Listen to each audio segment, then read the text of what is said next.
என்று சொன்னாரு. அந்த மாதிரி நம்ம நினைச்சுக்கிட்டு இதெல்லாம் கர்த்தர் நிமித்தம் அனுபவிக்கிறோம் நம்ம என்ன பண்ணக்கூடாது, எடுத்துக்கொள்ளக்கூடாது.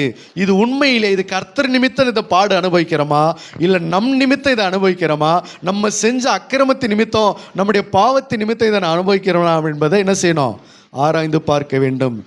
அப்போ நம் நிமித்தம் நாம் செஞ்ச பாவத்தினால ஒரு தண்டனை அனுபவிச்சோம்னா அது யாருடைய சிலுவை? அது கள்ளனுடைய சிலுவை. அல்லேலூயா. திருடனுடைய சிலுவை.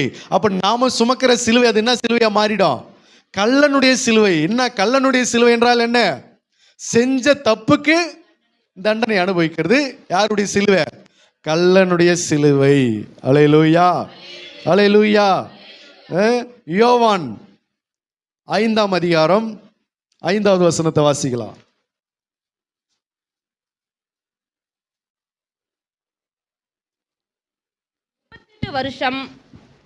38 வருஷம் வியாதி கொண்டிருந்த ஒரு மனுஷன் அங்கே இருந்தான். எத்தனை வருஷம் வியாதி கொண்டிருந்தான்?